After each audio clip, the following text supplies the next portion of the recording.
haybinayne ilaahay ka dhigo adna hogolda aysiyo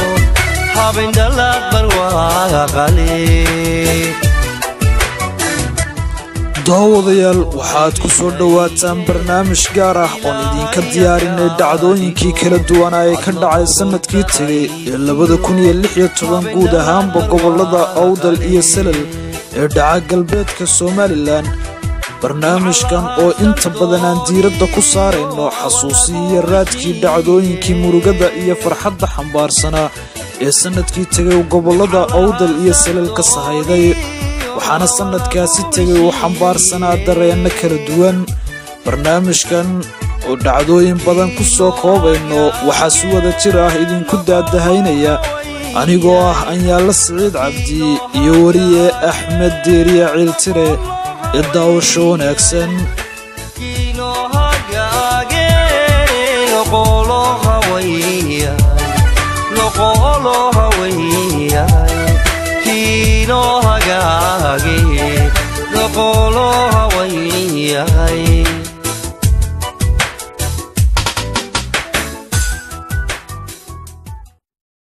waxaana bilowgii bishii January gobolka Awdal ka socotay qaybinta kaararka dhalashada madaniga ah ee diiwaangelintii waxaana waqtigaasi ka jiray caqabado kala duwan waa kuwan qaar kamid ah bulshada ku dhaqan gobolka Awdal oo cabasho la hortaagan xafiiska maamulka gobolka Awdal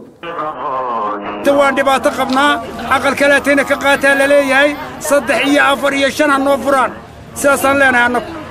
waxaan imid saaka subaxdii baan imid waxaan ka cabanayaa kaarkii baan soo doontay welina ma hayo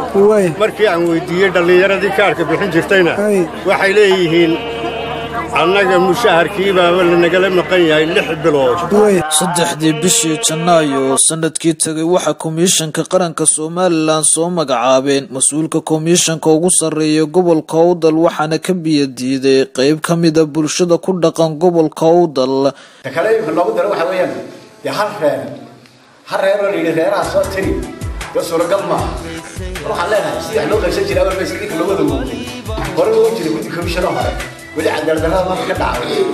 iyo dhawaaq aan soo dhawaaqay hore u muddo miya komishanka waxa leenahay waad ka dhacday marka cadaalad ba ka sugay waxa ka muuqaas ma jirto labadeena isku xigto oo islaan marka tiraa ka taliyaan mareer baa deereer tiriya 7 bishii January ee 2016 Boorama waxa lagu soo dhaweeyay Maxamed Cali Aw Cabdi waxayna doonan idina siin kartaa ma jirtee hal lagu talagalo dadaalkeega hal la yimaado aad iyo aad baad u mahadsantihiin mar labaad iyo mar kaleba waxaan idin leeyahay 18 bishii Janaayo waa bishii labaad ee 2016 wasaaradda cadaaladda Soomaaliland ayaa soo magacowday 3 mas'uul oo loo kala magacaabay maxkamadda rafcaanka maxkamadda gobolka Awdal iyo degmada Boorama taasoo xil wareejinteedu dhacday 18 bishii Janaayo saacada laga bilaabo waxa weeyaan waa gudoomiye maxkamadda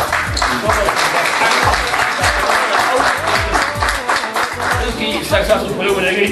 سبصو صاحي عنقوان قاطي وحن دطعنا كلمة سينيا صدح يلا باتنكي بشي January wasaaradda waxbarashada ee gobolka Awdal waxa ka dhacday xafladda xil wareejinta gudoomiyaha cusub ee wasaaradda waxbarashada ee gobolka Awdal oo loo soo magacaabay Professor Jeeki Cismaan Ciye waxaan ilaahay la shaqeey fiican la sameeyaa oo si toos ah la shaqeynaya maamulka gobolka oo uu nooga joogo February ee 2016 magaalada Saylac waxa ka dhacay mudaharaad xoogan oo lagaga soo horjeedo maamulaha kastamka Saylac sidoo kalena waxa ka hadlay salaadiin iyo madax dhaqameedyo kala duwan oo iyagu cabasho xoogan ka muujiyay maamulaha kastamka Saylac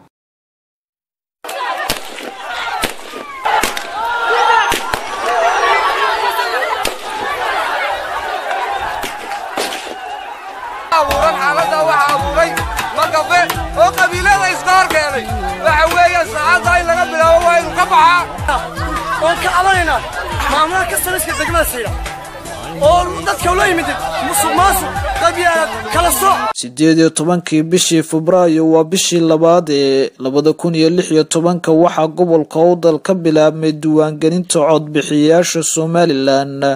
18 isla bishii Febraayo waxaa dhacday weerarkii hadayta ama degmada Sabawanaag ee ka tirsan degmada Lughaya iyo raggii weerarka geystay oo la soo qabqabtay وعمي هرتا إنا بعد داوعان وهذا الجوجا جواريدا داوعان إسكول كان داوعان ذكي هذا دواجت بحنا أيه أو بيرك لقطن تي أو وصلي وحل نط مرك الله شوه حركة الوالد استرجع دقمة اللقية وأنا قاب لقى قضية كرهون فري وحل التاجية اللقية ما حكوا بكرتال التاجية وجدنا لنا واتاس وأنا قربوا يعني أخين هذا فوق الأيام كذا علي رجال كاللقية وقت الحكومة جوابها ليتا runtii qaran kala faday xad weyn ku ahayd alxamdulillaah rabbil caalamiin laakiin ciidamada booliisku ay ku guuleysteen dhammaan ciddii falka geysatay iyagoo ama doorka ugu weyn gobolka Awdal waxay saluu ka muujiyeen habsami u socodka diiwaangelinta codbixiyayaasha ee ka socotay gobolka Awdal komishinka jamhuuriyadda Somaliland diiwaangelinta ka socota gobolka Awdal in kolka u horeysa hadday qalab tahay internet iyo hadday tahay farsamada dadka ka shaqaynaya oo aan waxa dee la yiraahdo tababara la siinin soddonkii bishii Janaayo waxaa dhacday in mas'uuliyiinta dawladda hoose bilaabaan dabargoyn ay tiro badan oo waqtigaasi la sameeyay waxaan dadweynaha iyaga in badan ka cabanayay dhibaatada ay aydu leedahay caafimaad darro darteed aan ka codsanaynaa inay isla kaay garab taagaan hawlgalka oo naga caawiyaan wixii meelaha xabad fakatayna ay soo sheegaan waxaan ka codsanaynaa waalidiinta inay awlaadooda gulyaha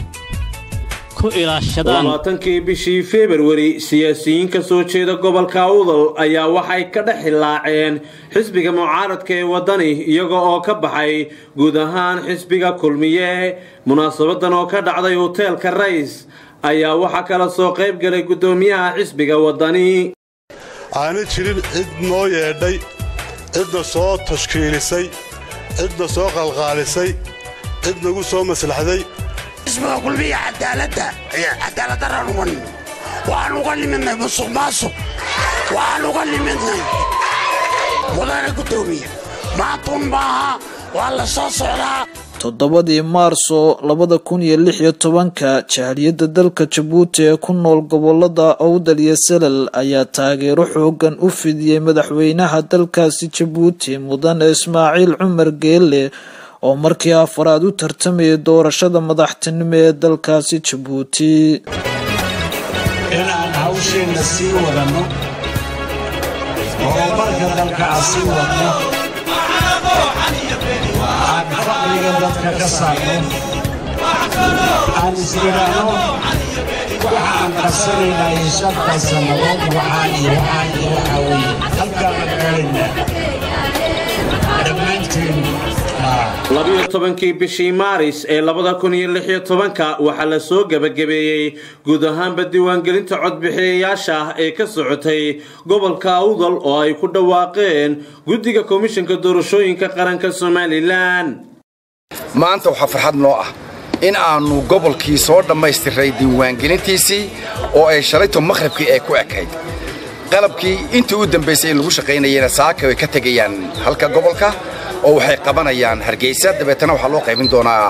meelaha kale ee laga hawlgalayo 16 Maarso ee sanadkii tagay 2016 gudoomiyihii hore ee gobolka Awdal oo waqtigaas wejigiisu murugo xoogan ka muuqato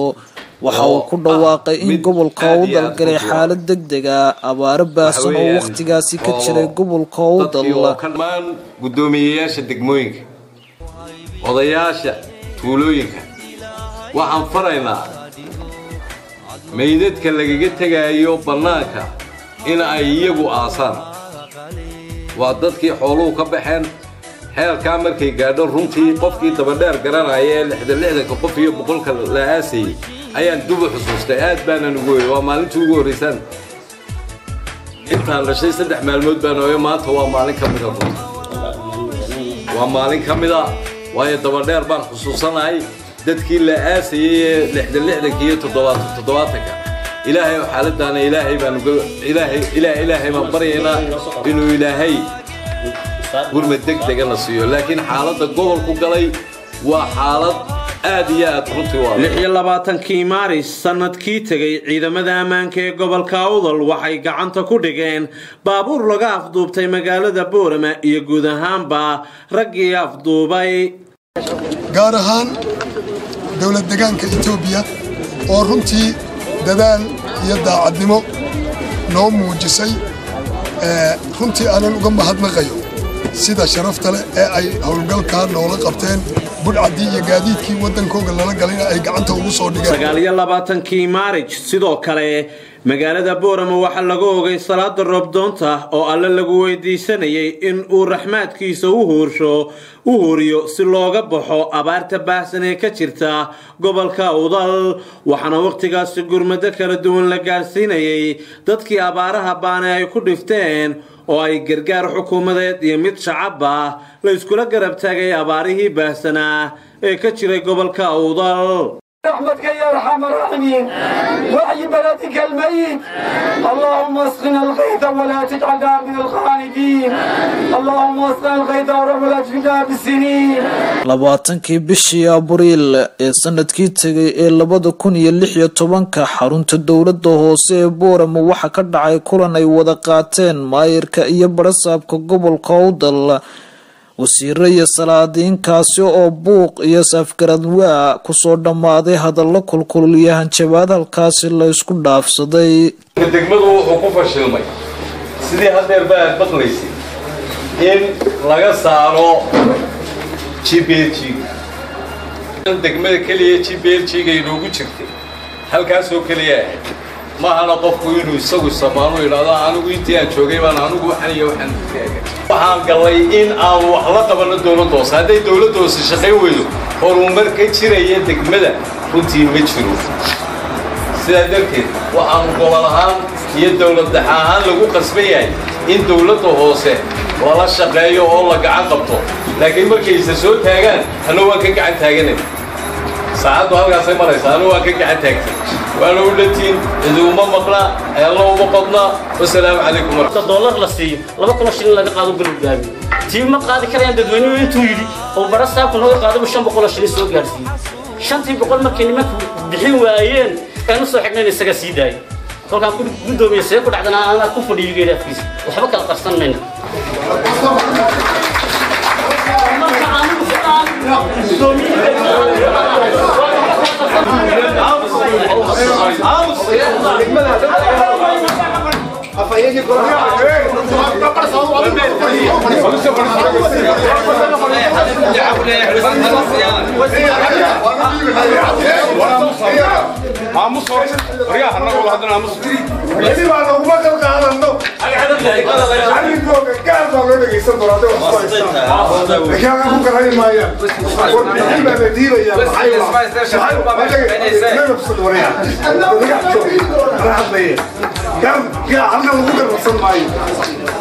إذا كنا وحاولين وصف الصلاة هذا الكشف يسكت على عصبي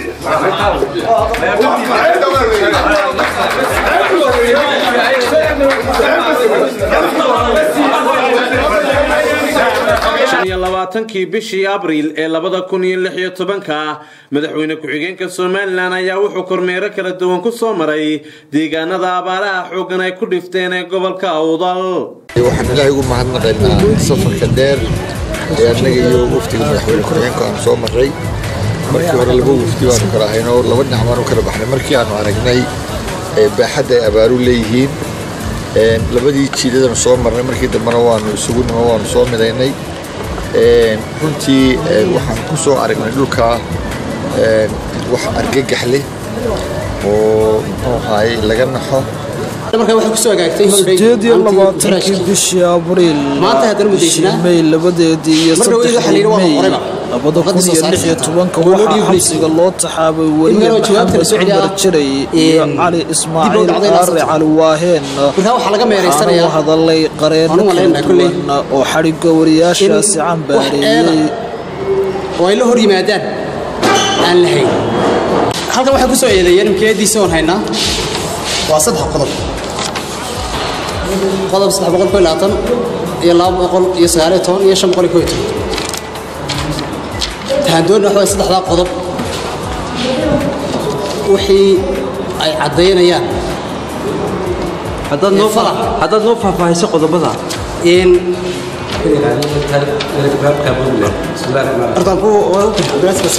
بسم الله الرحمن الرحيم الحمد لله رب العالمين وبه نستعين في يوم الدين وحبا دي شيء لها قضبضة شرعي اللي هو سوء شري ورياسي وكبو marka laga soo qaado qodobka 292 tan xeerka ciqaabta guud wuxuu difaaca qof kasta oo qaranka Soomaaliyeed ama calankii Soomaaliyeed ka hor yimaada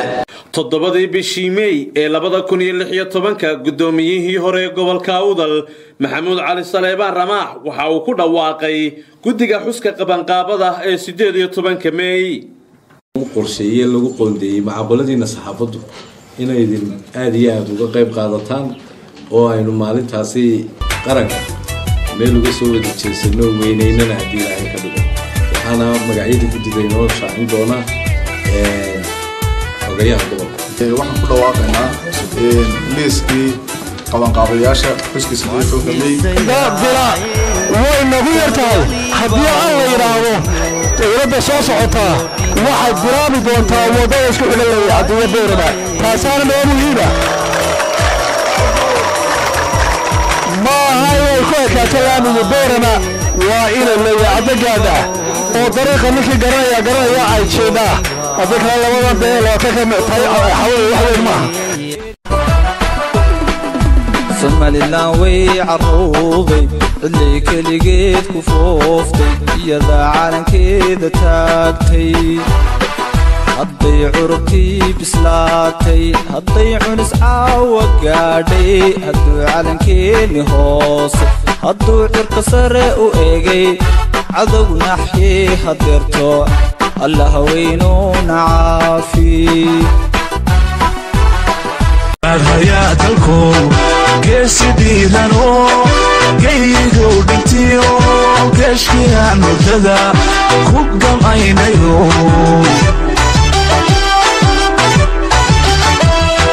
gaalhayaa dalko geesidhiidano geygow dhintiyo geeshkiiaan muddada ku gamaynayo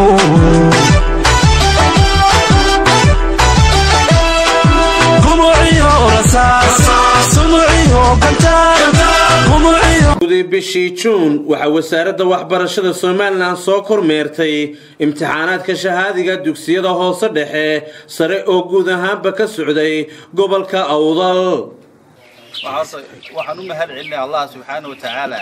muddada imtixaanku noo socday oo shalay u soo gabagabowday dugsiyadii hoose dhexe ma haddana ay noo dhamaanayso dugsiyadii sare labadii bishii Juun ee bartamiyay sanadkii dhamaaday wasiirka wasaaradda ciyaaraha Soomaaliland oo ku sugnaa magaalada Boorama waxa uu jawaab adag hawada u mariyay siyaasi Cabdirashiid Xasan Mataan Boorama yimiday wali Boorama Cabdirashiid Madaafi madaxweynuhu sool tagay Cabdirashiid ninkii yiri waa dalka uu ka baxay xadka Soomaaliland halka uu joogo Cabdirashiid wali ma hayo Boorama buu ka hadlay Hargeysa tuugo Hargeysa kama hadlo shirka dadku ma qabto war la soo dhaafaa siyaasaddu aqoonyahan waa hay'ado dawlad ku wanaagsan shaqadii office-ka ku wanaagsan laakiin tanad maanta lagu soo lugooyay taadi maaha 14 bishii Juun ee 2016 Professor Axmed Ismaaciil Samatar ayaa xaflad loogu qabtay hoteelka caalamiga ee Sow halkaas oo lagu soo dhaweynayay kubeerista aqoon Axmed Ismaaciil Samatar inuu ka mid noqdo xisbiga kulmiye waxaana ka soo qayb galay mas'uuliyiin xukuumadda Soomaaliland ka socday gudoomiyaha xisbiga kulmiye kale oo aan doonayaa maanta halkan inaan iyadana si weyn u caddeeyo inaan goostay tala ah in aan wax ku soo biiriyo taagtaydu ha iska yaraatee waxaan ku soo biiriyo ummaddan Somaliland horo socodkeeda iyo dhismaheeda waqtiga soo socda aniga oo galaya oo isticmaalaya organizationka iyo dhismaha xisbiga kulmiye 16 bishii Juun 2016 ciidanka RRU waxay howle ka fuliyeen hotel ku yaala magaalada Boorama waxaan urday albaabka xoog loo soo karkaray marka wixii dhacay maana fahmin qofudana albaabkii wala la garaaciyo furfurna waa la lahaa hadda maanta uu fadhiisanayay iyagaana ka mas'uulada waayo dulmiga Ilaahay ma jecla waa dulmi waxa soo kale in labadii habeenoo inta dad lagu soo daato la guro dawlad wax la yiraahdo total Boorama kama jirtaba sababtoo dawladda ka jirto dadka inta la guro controlka laga bixin jeelal bay leeyihiin oo stationay leeyihiin isla bishii July 2016 Boorama waxa lagu oogay salaada ciida soonka ama soonfurta ilaahay baa runtii ugu mahadnaqaynaa bishan aynu maanta ku jirnaa ama maalintan ciidda aynu ku jirna ciiddeedii howlo badan oo gobolka ka taagnaa alxamdulilaahi rabbil caalamiin oo xagga nabadgelyada maanta in uu dhaxeeyo farqi weyn runtii u dhaxeeyo 23 bishii Juun ee 2016 ee dhamaaday waxa xisbiga kulmiye ku biiray aqoon-yahano ka soo jeeda gobolka Awdal waayo barnaamijkeega waxa qaabeeyay oo dhisay manifestada xisbiga maanta ku hawlgalayo barnaamijka xisbiga maanta waxa qoray dhowr iyo konton aqoon yahay oo koo yar bachelor yahay ilaa dhowr iyo PhD aqoonta ka kaashatay taasaan walba qarcinaysa 24 July 2016 maayirka magaalada Boorama Maxamed Xuseen Maydhan ayaa ka hadlay sababtii uga baaqday xafladda mataanaynta Henley Boorama waxa ka baaqday waa aniguna difiisan doontay fiisuuna wadan kale gacanta ugu jira inuu ku siiyana xaq buu leeyahay inuu dib kaaga dhigana xaq buu leeyahay مسؤوليتنا ده وضن كابا لها كليتا وأنا هرب أقول شيء قد ما يدين قدر كربنا وما وحلو هلاية إفيسيان حلو. لحية طبعاً كي بشي جولاي وح مجال بورما كدا عيديل فالحون وحنا مسؤولين تعيد مدى أمان كي قبل كعوض رئيس وقبتين أيضا السنة ديل كاسي توري وكدلي وقيستي أيضا السنة خضر عبد الله آذن وصدح يلا تنجرها إنا آمنة عوالي دلكا وكدعي دوحة قورقاب مهل ودهو حافظة بارقة بورمي وحلنا هاي إلهي إهلدي يدتك أي كجيريوتي سمري يبانا كسيو مرحومة دنا إلهي نحرستي جنة حقيو صدحدي بشي أغوص 2016 وحا سلطان عبد الرحمن جامع الدول وكادلي سامي قيبسيغا iyo kuraasta baarlamaanka iyo doorashooyinka soo socda hawsha ayad hawl ku saaciidayd waxa kale ku jirta hadalka kelmadii 60kii ayaa marjac loo noqonayaa hadii kelmadda 60ka loo noqonayo de Soomaaliya kala godoba ma waxaan ka digayaa in aanay Somaliland doorashada hadda soo socota inay ku kala hadhin waxaan sheegnaa horna u sheegnay inaan marraba inta lagu fadhiyo aan ciidinaga fariisanay barruushada waan ku celinayaa waan xasuusinayaa waxaan diidaynaa hadda wax laga gar helo oo la yiraahdo xageed ku socota war maanta ay sheegayna xukuumaday war maanta ay sheegayna Somaliland arinta iyada niman ku fariisanaya labada gol qarar golaha guurta golaha baarlamaanka qaybta maanta naga fadhida ha ku fadhi hadii la kuriyeen ha ku fariisan Yemen hadii san loo golaha ku fariisan Yemen 12 bishii August ee 2016 hay'adda horumarinta jidadka ee gobolada Awdal iyo Salal ee marka magaceeda la soo gaabiyo loo yaqaan Asarda waxay khayriyada Boorama kaga dhawaaqday dhismaha jidka isku xidha Lowyacado iyo Boorama ما هقول أنا محقق ليه ولدته ضرب قليل قلت كيلومتر جبوتي وعن هما لا حتى إنه ما رسالين جيب وحلو باهية إنه حقيقة كتبنا إنه نفتين وتغوهرنا maaha maalintii maanta wax la jeclaynayay maaha maalintii hoos iyo munaafaqad laga shaqaynayay 16 isla bishii Agoost 2016 waxaa Boorama ka dhacay xafladda qalinjabinta jaamacadda Camuud ilaahay macallimiinta ardayda qalinjabinaysa waalidkood macallimiinta istaafkeena ka shaqeynta sheekha waxayba aad iyo aad baan ugu hambalyeynaya jaamacadda Camuud waxyaabaha qabatay waxyaabaha ku faano waxyaabaha kulligee ku wada faano oo aan waxaa kubanahay إلى الدينوي معود يشرف وإلى قرقوت هاي أنا روى بينوت هاي وحول بينوت هاي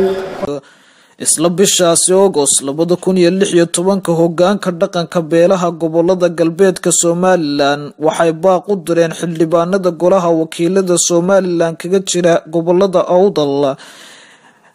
in ay sida ugu dhaqsiyaha badan u soo galaan magaalada Boorama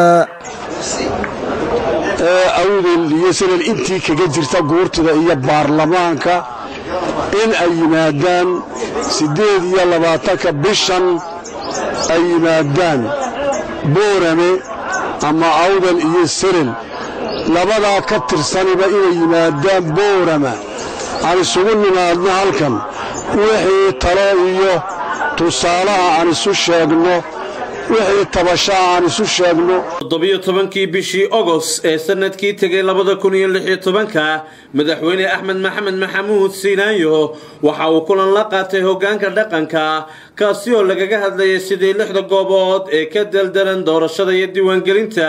loo geyn lahaa deegaanadaasi 6 goobood kulankaasi oo inta badan saxaafadu ka banaanka ka joogtay ayaa guud ahaanba la isku afgaran waayay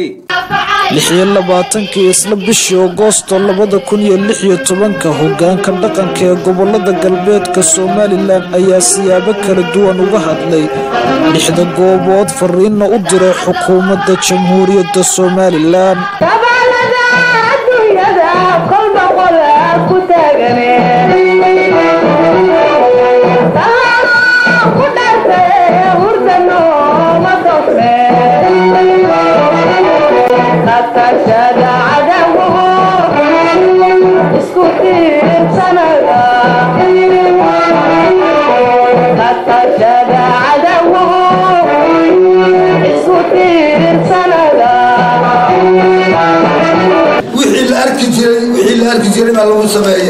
waxaan la arki jirina subxaanallah baa laga naqaabale wax subxaanallah laga naqaad wadi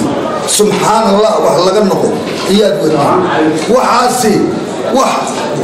ay yeeli karna ma aha wax subxaanallah laga noqo weeyaan waar waxaad ku tala gashay dagaal nin uga roonaan doonana ilaahay nin u fiicnaan doonana ilaahay baa og dagaalka ay nin ku baraari doonayeen baabii doonana alla og dowladnimada aad ku caddaatay eedintaa ku noqotay ummadaha kula dooday si nabadii dadku kugu taxgelinayay waad hayn weydo waad siintaysay waxaad yeeshaa annagu ilaahay baa ala sabiilullah waxaan haynoon maanta u fadhinaa ma jiro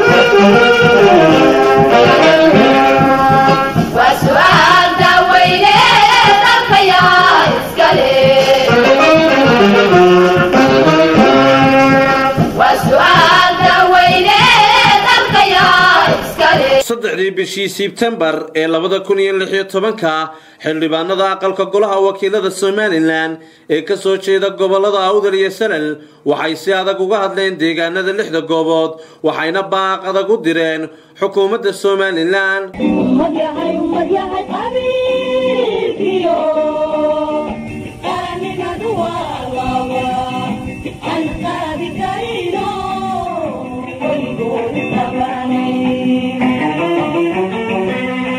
kale waxaan la yaabay waxaan maqlaa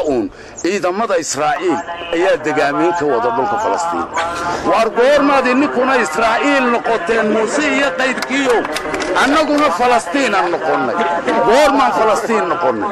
dad reer Somaliland oo wada degan ayaan isku haysanay oo sharaf iyo isi gacal iyo xigaalo wada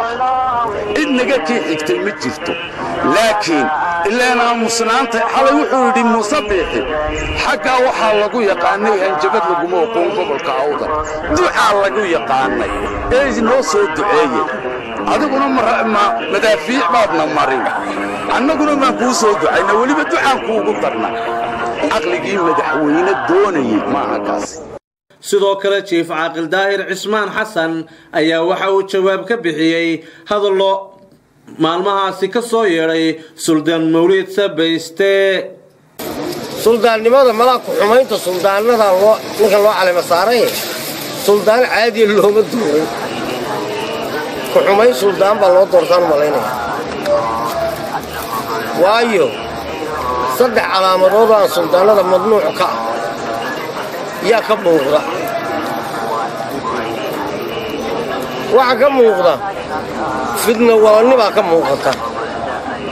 iyo tollaa iyo hayaya yaa maali jirayay baa ka muuqata habar wacasho reer hebelow ka kaca waxaa suldaanada madnuuc bay ka tahay isagoo sidaasu weliba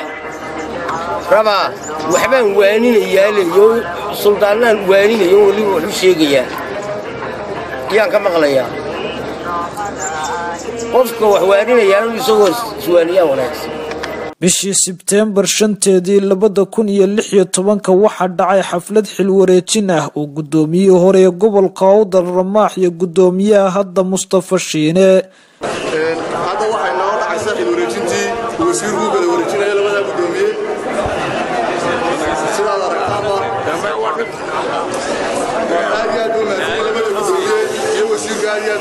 Sebtembar ee 2016 Suldaan Abshir Maxamed Ducaale ayaa waxa uu ka dhawaajiyay in ciidamo xoogan la duldhigay deegaanada 6 goobood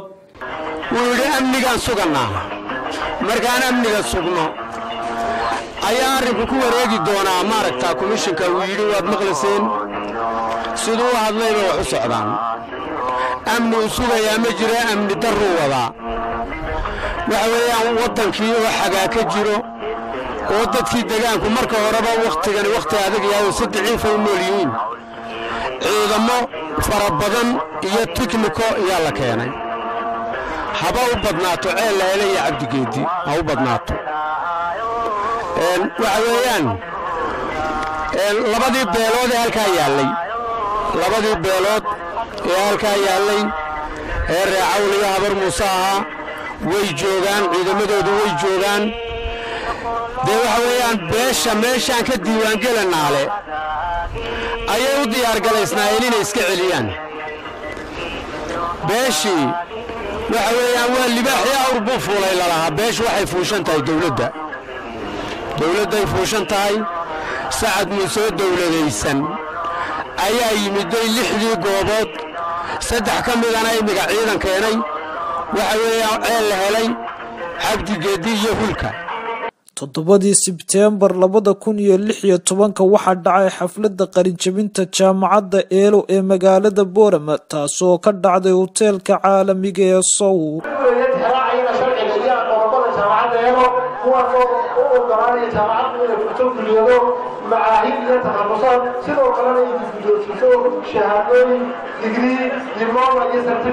sagaalkii bishii Sebtembar ee 2016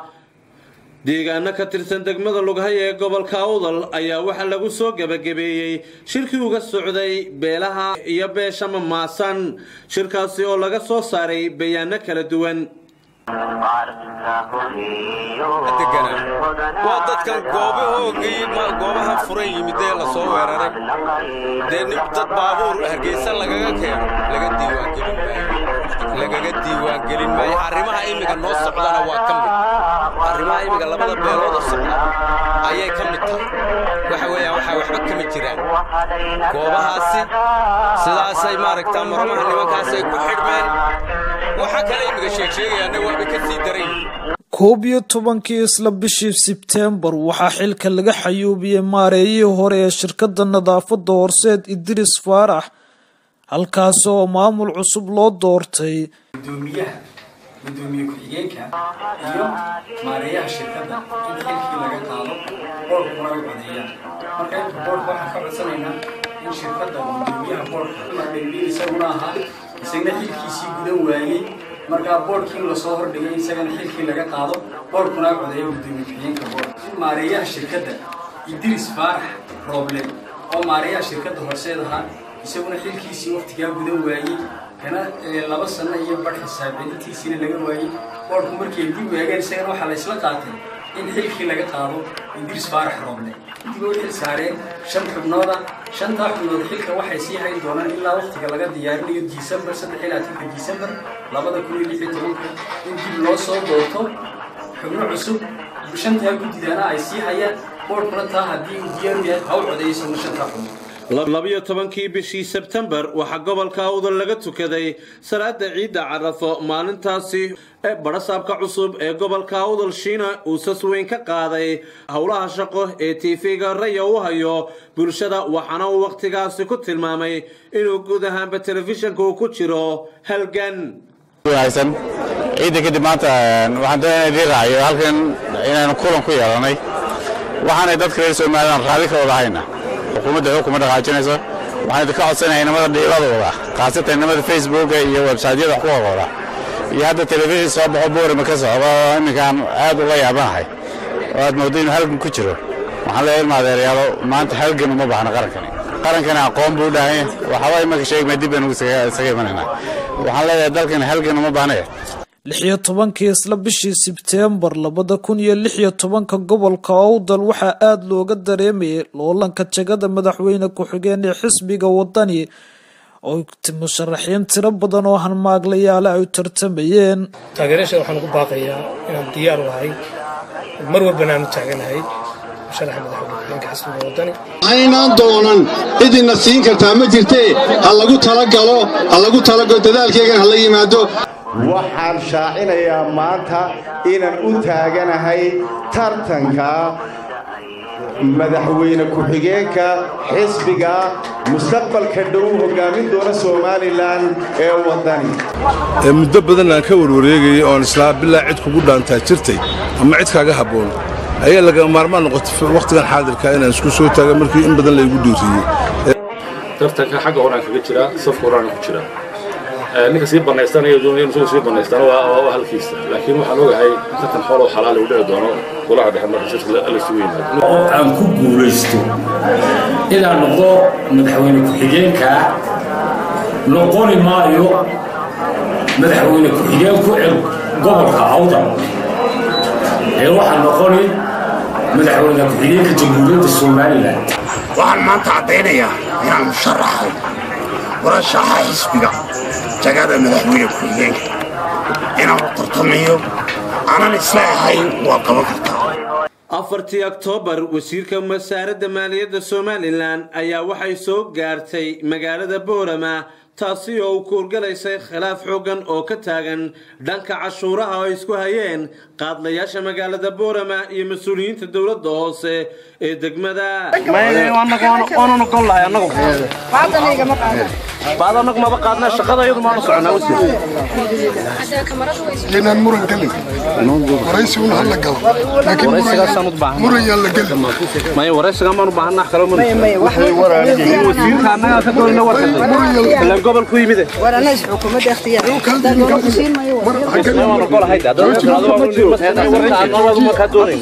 bas way 6 Oktoobar 2016 waxa iscasilay gudoomiyihii hore maxkamadda rafcaanka gobolka Awdal Idris Faarax isagoo warbaahinta la hadlay runtii markaa anigu waxa igu kalifay inaan halka isaga tago sifaha iyo dariiqa waqtigan xaadirka ah oo kala wareegiyo siyaasadeed iyo duruufo badan oo isugan awgood inaan anigu xilkii aan hayay si voluntary uga tago oo isaga casilo iyadoo aan diyaarna u ahay inaan ku wareejiyo cidii kale xilka timaada aan la shaqayn doono cidii kale ee loo soo magacaabo ee guddiga cadaaladdu ay u soo magacaawdo runtii waan la shaqayn doonaa waxaan nii sheegay intaasna aan si voluntary aan xilkii aan uga tagay duruufaha jira awgeed iyo waqtiyada siyaasadaysan ee kala duwan awgeed anigoon cidna taabanayn cidna aan ambaaraynaynin inaanu xilkii ka tagay 7 Oktoobar waxaa xilkii iyaguna iska casilay 4 garsoore oo ka howlgalayay maxkamadaha ku yaala gobolka Awdal. maanta ummadda reer Soomaaliland waan salaamay maanta ay taariikhdu tahay 7 bishii 10 2016 waxaan halkan ka cadeynayaa inaan iska casilay xilkii aan u hayay garsoorka gaar ahaan garsoorihii degmada Dila maanta bishii tahay 7 bishii 10 inaan iska casilay xubinimada garsoor aan u hayay maxkamadda gobolka Awdal. sagaalkii isla bishii Oktoobar gudoomiyaha cusub ee xafiiska rafcaanka ee gobolka Awdal ayaa ka hadlay garsoorayaal iscasilay waxa uu sheegay inuu adeer u ahaa afartaba kusadarteed muxuu ahaa yani wax siyaasad ah shaqo kuma leh waxaa jirtay maalmihii u dambeeyay halkan muxuu ahaa gobolkani waxa iska casilay muxuu ahaa waxa ka tagay oo laga eriyay gudoomiyihii maxkamadda rafcaanka waxa kaloo iyaguna ku raacay afar garsoore waxba ka sheegay min ruuxantii afartaas shantaas gaar ahaan anu muxuu ahaa adeer bal u ahaa waa niman dhalinyaro ah dee qof walba wuxuu horta isku casiliyay muxuu taas isaga u taala laakiin garsoorku uma joogsanayo qof iscasila oo ka taga qof kastana markuu meesha ka baxo wuxuu sheegaa dhaliila ayuu sheega maalintii Idris warqadda la siiyay oo la joogay Hargeysa oo noo yeeday gudoomiyaha maxkamadda sare ayaa noo yeeday warqadii markuu qaatana la isiiyay dabeeta ayaa uu muxuu iscasilay iscasilaadu saas maaha afar kaloo garsoore ayaa ku raacay annagu muxuu ahaa yacdan bahda garsoorka muxuu ahaa dad fara badan oo waxa jira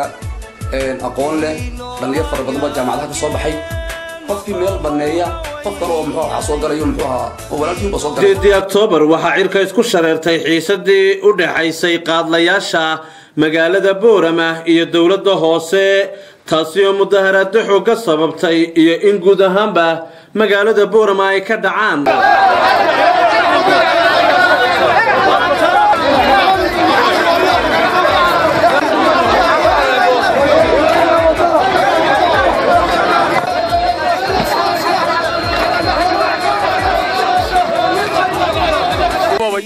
وعشان هو ما يركب بور واحد عوضه هدي حلقة وايو أنا قاسي علنا خسارو دوا وبدأ خسارو طبعا روعة قاد بابا ولا بابا واللي ما هنا خسارة يجيب يسوى ولا نبا باق والله قاتين با دول دوس قاد بابا بابا بحسن يجي حيسان وحاسين واحد ما يركب بور هدي حلقة وايو أنا كنت مش أنا قاس أنا ما تدور تزمن عليه دمنا قاد خسارة دول زمن دورنا 22 Oktoobar ee sanadkii 2016 Suldaan Cabdiraxmaan Jaamac Dhawal ayaa ka hadlay shirkii golaha dhexe ee xisbiga mucaaradka wadani kaasoo maalintaas lagu soo gabagabeeyay hoteelka Ambassador ee magaalada Hargeysa laguna kala saaray musharaxiinta jagada madaxweyne ku xigeen Cabdiraxmaan oo go'aansaday inuu si cad oo bareera arinta iyada beelaha aan hogaaminayo ma garanaysaa ugu bareeray waxaan ka sheegayaa Soomaalidu waxa faraska haddii aad heensaha saarto malaka soo rogaa jira faraska haddii aad heensaha saarto malaka soo rogaa jira waxaan u sheegayaa beelaha inay waxba aanahay waxaan u sheegayaa in muddo 20 cisho gudahooda shiraan ugu qabanaya haddii la yiraahdo waxaan u sheegayaa masayrkooga iyo magacoogaba inaan ku ilaalin doono haddii aan la yiraahdo waxaan u sheegayaa inay shay ka xumaaday ani jirin baan u sheegayaa waxaan u sheegayaa ciddii wax iska xumaysay inay iska xumaysay laakiin iyaga aan waxba ka xumaan baan u sheegayaa aad iyo aad mahadsantihiin 25 Oktoobar maayir ku xigeenka magaalada Boorama Cumar Ilaaye Jimcaale waxa uu fariin u diray gudoomiyaha xisbiga wadani waxay gelisay mugdi weyn dimuqraadiyadii iyo geed socodkii Soomaaliland ay hiigsanaysay dhalinyartuna ay hiigsanaysay waxa inta dheer in hotel kale looga raro inuu aamini waayo ama ku iimaansan waayo in halka ay cadaalad ka dhacdo dabadeedna inuu meel kale u raro si loo afduubo shirkii oo musuqmaasuqna loo geliyo waxaad ogtiin waxba la iclaamiyay xubnuhu waa intaas la yiri labada maalmood buu soconaya waxa dhacday in 200 oo dadkii Axmed taageersanaya kaadashoodii la lumiyo oo ay ka buuraba malaha ma ahayn meesha uu sheegayay waa meel kale gudoomiye ku xigeen waxa kule ummadan oo dhan gudoomiye ku xigeen baad u tahay sharciyadii wadanka iyo dastuurka qaranka u taalay in gudoomiyihii xusbiga wadani ahna gudoomiyaha baarlamaanka ahna musharaxa xusbiga inaad maanta tiraahdo boorama iman maysid waa ayaan daro 26 waa bishii Oktoobar ee haweenweynaha ku dhaqan magaalada Boorama ayaa waxa ay ka soo horjeesteen xisbiga wadani oo ku gacan saydheen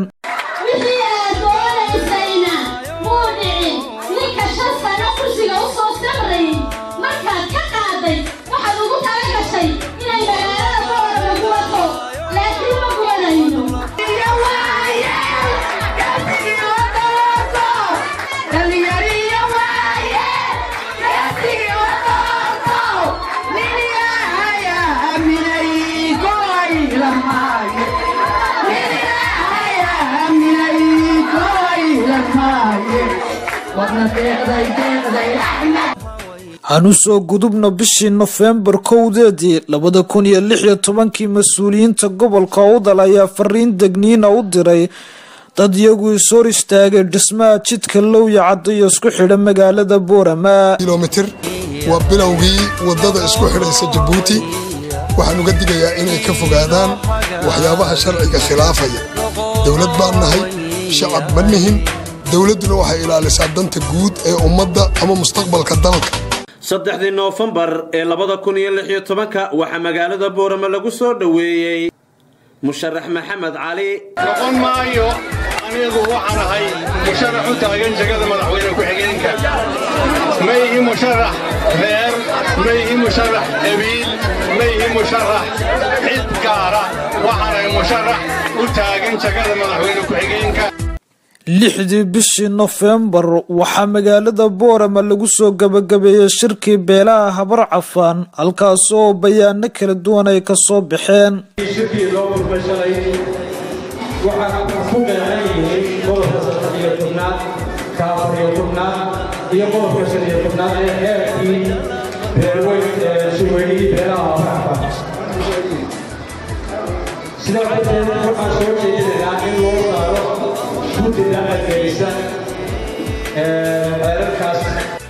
sagaalkii November waxa magaalada Boorama ka bilaabmay dabaaldegyo loo muujinayo iyo soo dhaweyn loo samaynayo ciyaartooyada xulka kubadda cagta ee gobolka Awdal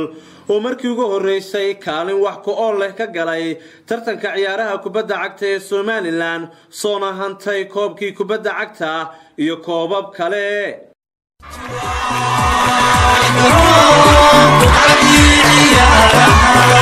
laakiin la muujiyo farxadda maanta la soo hooyay iyo guulaha la soo hooyay maanta walaaleen ayay haysaa abaaraha awgeed baa hadalka loo koobay wax badan oo aan odhan lahayn waan soo koobaynaa waxaan aad ugu mahadnaqaynaa martiqaadkii maanta madaxweynuhu uu sameeyey ayaan aad iyo aad ugu mahadnaqaynaa madaxweynaha jamhuuriyadda Somaliland waxaan si weyn ugu mahadnaqaynaa qaladii maanta ay u samaysay iyo maamuuskii gobolka Gabil ee uu sameeyay ayaan aad iyo aad ugu mahadnaqaynaa waxaan si mugay miisaan ugu mahadnaqayaa Suldaan Umar Suldaan Maxamed oo habeenkii ay badiyeen si fiican u martiqaaday baan aad ugu mahadnaqayaa waxa kale oo mahadnaqaynaa labadii xul ee isku soo haray koobka finalka ee gobolka Awdal iyo Saaxil oo Awdal ay ku badisay kubadii cagta Saaxilna ay koobkii ay qaadeen iyaduna kubadda kolayga anigoo ku hadlayo afnimo maamulka gobolka Awdal waxaan mahad celinayaa dhammaan ciyaartooyda xulka gobolka Awdal ee ku guuleystay 13 gobol ee jamhuuriyadda Soomaaliya waxaan leeyahay hambalyo madaxweynuhu la soo dardaarmay iyo kulanka madaxweynuhu ay la galay ee taariikhiga in ay in badan maskaxdooda dhalinta yaryar ay ka shanqari doonto ayaan filayaa ciyaartuna maaha mar uun baan guusha gaaray guushaasi kolba intii xajisata ayaa yani guusha meel ka gaadhaysa weeyi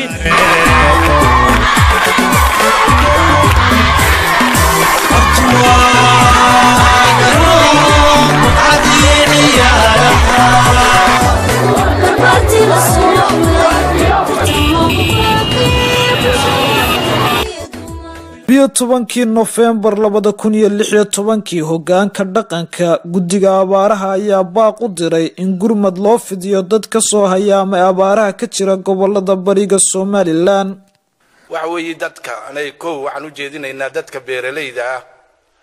ee dadka socday guuraya ay ku soo fool leeyihiin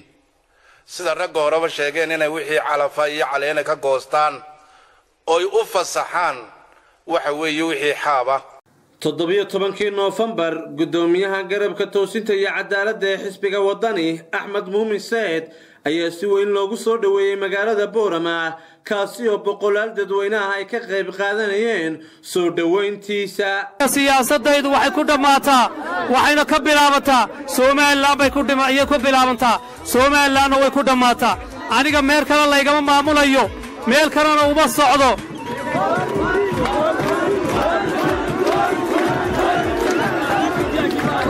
كدارتي بورمي وينو بورمي وطني عدودينا كوكسونا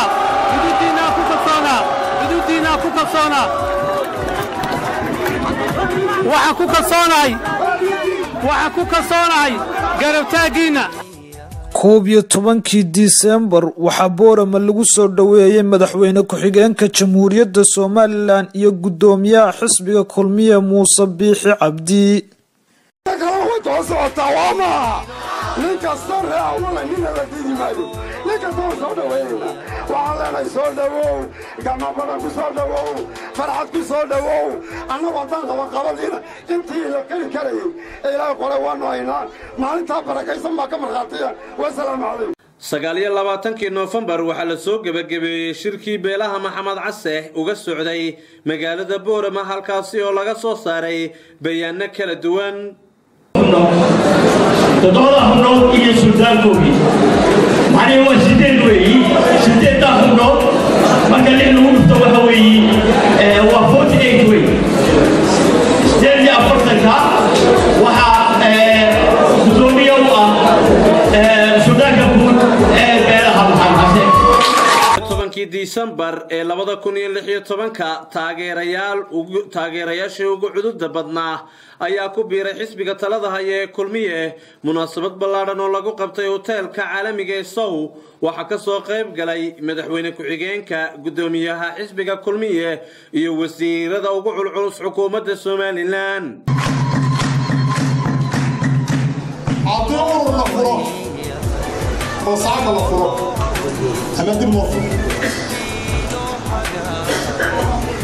haddii meel kasta hawlkasta ka timaado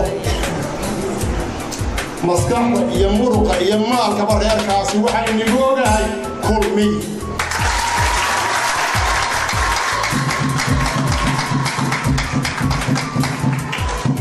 koob iyo 20 Disembar salaadinta dhaqanka qaarkood ayaa waxay sheegeen inay kalsoonidii kala noqdeen suldaanka guud ee hoggaanka dhaqanka gobolada galbeedka Somaliland Sultan Cabdiraxmaan Jaamac Dawal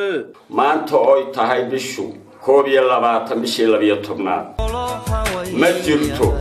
guddiga guursi oo dhisan oo inta dib looga tashanayo aw gudoomiye ka yahay Cabdiraxmaan Jaamac Dawal waxa weey saaka sida uu sheegay شيف عاقل حسن موسى عباس أيام لقمنا 25 Disembar salaadinta dhaqanka ee gobolada galbeedka Somaliland ayaa wadahadal ugu baaqday beel iyadu tabasho ka muujisay xubnaha walaalaha ay hadlay waxa ka mid yihiin golaha ay ka mid yihiin golahu wuxuu leeyahay nidaam dawdagsan xeer buu leeyahay heeroosaad buu leeyahay qodob buu leeyahay sidaa darteed gola fudud ma kuwa in gaaban waa inta odaygu sheegay waxa weeyaan baylaha baa jirto dadku way isqabsadaa oo waxba la isku dhaleelaa laakiin waxay ahayd waxa la yiri timaha badhna dibadda lagu xiraa badhna gudaha waxa weeyaan inta ma aragtaa dhaliishii waxa weeyaan in la isku yimaado gudaha iyaga uunan ku yar xalilo wax weyna ma aynu waan ognahay waxa weey horta bulshada dhammaan aad baan uga raali gelinanaa hadalka naga soo baxay hooyin kala duwan oo gobolka u dal sanadkaasi ka dhacayna waxa kale oo kamid ahaa dhacdooyin kala duwan oo muruga iyo dhibaatooyin kale xambaarsan wax noo dhaqaaqa waan weynay wax biyo soo darsanno waxaan qoomanno wax noo dhaqaaqa midna ma hayno ilaahay baa idin caawiya si ayna inagu naxariisto waxay diyaar u yihiin inay caawiyaan waxay la qaban karaan la qabtaan anigoo ka socda dowladdii jamhuuriyadda somalilan oo ah madaxweyne ku-xigeenkii qaranka isla markaana guddoomiyaha guddiga abaarahana waxaan inagu nimidnay annagu waxaan inala qaban karna inala qabanno oo intii aan waxaad niyadda ku niyad samaataan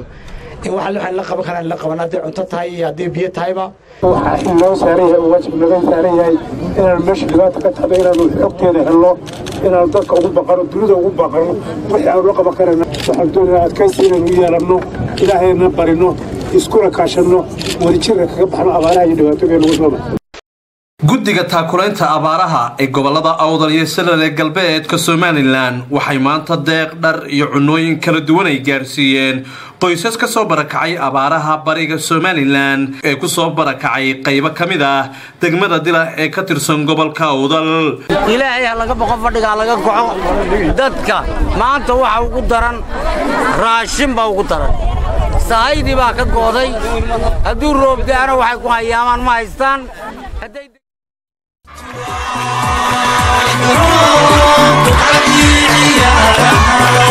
laakiin la muujiyo farxadda maanta la soo hooyey iyo guulaha la soo hooyey maanta walaaliheen ayay haysaa abaaraha awgeed baa hadalka loo koobay wax badanoo aan odhan lahay waan soo koobaynaa waxaan aad ugu mahadnaqaynaa martiqaadkii maanta madaxweynuhu uu sameeyey ayaan aad iyo aad ugu mahadnaqaynaa madaxweynaha jamhuuriyadda somalilan waxaan si weyn ugu mahadnaqaynaa qaladii maanta ay u samaysay iyo maamuuskii gobolka Gabiley ay u sameeyey ayaan aad iyo aad ugu mahadnaqaynaa waxaan si mugiya miisaan ugu mahadnaqayaa suldaan Cumar Suldaan Maxamed oo habeenkii ay badiyeen si fiican u marti qaaday baan aad ugu mahadnaqayaa waxaan kaloo mahadnaqaynaa labadii xul ee isku soo haray koobka finalka ee gobolka Awdal iyo Saaxil oo awdalna ay ku badisay kubaddii cagta saaxilna ay koobkii ay qaaday iyaduna kubadda koleyga anigoo ku hadlaya afkii maamulka gobolka Awdal waxaan mahad celinayaa dhammaan ciyaartoyda xulka gobolka Awdal ee ku guuleystay 13 gobol ee jamhuuriyadda Soomaaliya waxaan leeyahay hambalyo madaxweynuhu la soo dardaarmay iyo kulanka madaxweynuhu ay la galay ee taariikhiga in ay in badan maskaxdooda dhalinta yaryar ay ka shanqari doonto ayaan filayaa ciyaartuna maaha mar uun baan guusha gaaray guushaasi kolba cidii xajisata ayaa yacni guusha meel ka gaadhaysa weeyi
nimanka xalay soo fadhiistay ee 5 gobol baanu degnaa 5 gobol ee degtaanba waxaanu leenahay 5tiina oday ee fidnada saylac laga abuuray halka kaga hadashay 5 gobol ee degtaan shaqaalaha aad sheegaysaan iyo qorraxi ugu dhicina imika soo yariyaan leenahay shakhsigaas ma jiro gobol ay intaas oo isku reeri oo sabaroon ka shaqeeyaan shakhsiga noo soo qorteen xalay bara saacada imika dad doontaan soo caymadiya haddaanu dan u ahayn dalka umana arka anigu habar jecla saaka inay berbere igula tartanto ama ay tiraado habilaan ka soo reeyay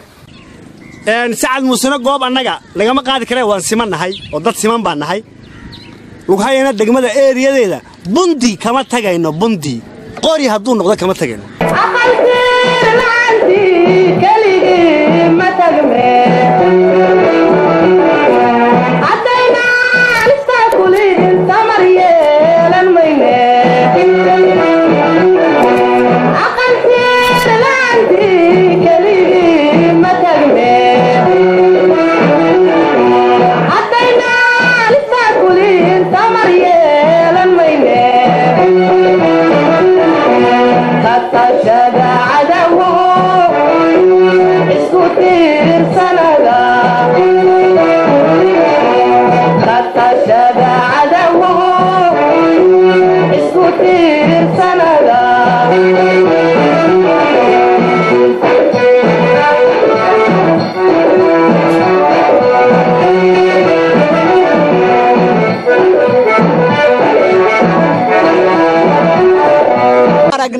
dawladda Siiraanyo iyo dadkeegaba waxaan u arkaynaa dhawrtooy anaana ku dhigay anaana ku dhamay Soomaaliyeed oo jirta cid garanaysaana way garanaysaa cid aan garanayna loo sheegi maayo sharciga jira ee dalka ka jira ee Soomaaliland u yaalana waa sharcigii 1960 way haddii uu jabay kaasi Soomaaliland waxba kama jiraan I you too 1960 haddii uu jabay oo sanduuqa hadayta laga qaatay ay tahay oo sidaas cad muuse run ka tahay waxba kama jiraan Soomaaliland waa kan sar anaguna meeshan doonaan marayna ninka dheregsan bay nabadgelyadu dan u tahay damacaasi hal la joojo waxa weeyaan xuduud baan leenahay xuduudaasi waa xuduudihii 60kii weeyii bariga waxa tiraahdiin xuduud baan ku leenahay Soomaaliya oo xuduud baa u dhaxaysa wartii ininka inii dhaxaysa gobolada haddii aad ku xadgudbaysaan ta Soomaaliya inii dhaxaysa maxaad ka doonaysi wal maadinay nafta ee ma maadinayna hadda daahir salaam dambara arha lagu sheego ar boodaalaha lagu sheego iska daabad baad sheegaysiina boodaale hadduu soo gaaro awliya alluuday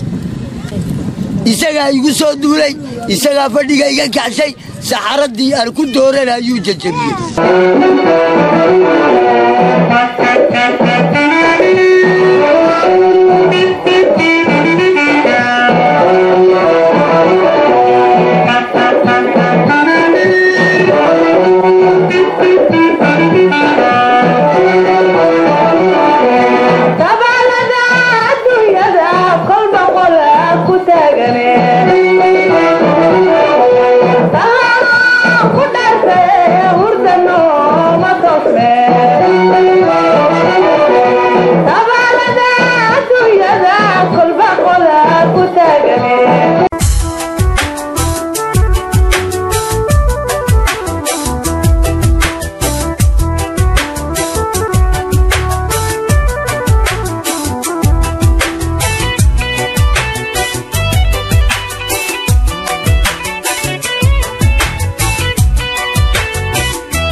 daawadayaal waxaa intaasi inoogu soo dhammaaday barnaamijkii dhacdooyinka ee gobollada Awdal iyo Salal ee Raya TV idinka diyaariyay sanadkii tagay ee 2016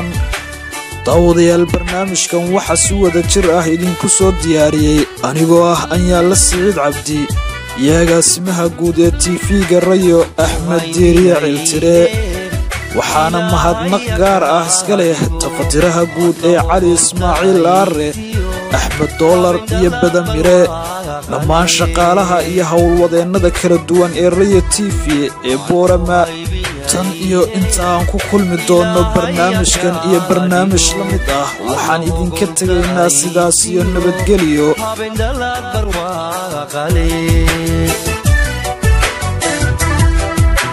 على هرشل دوني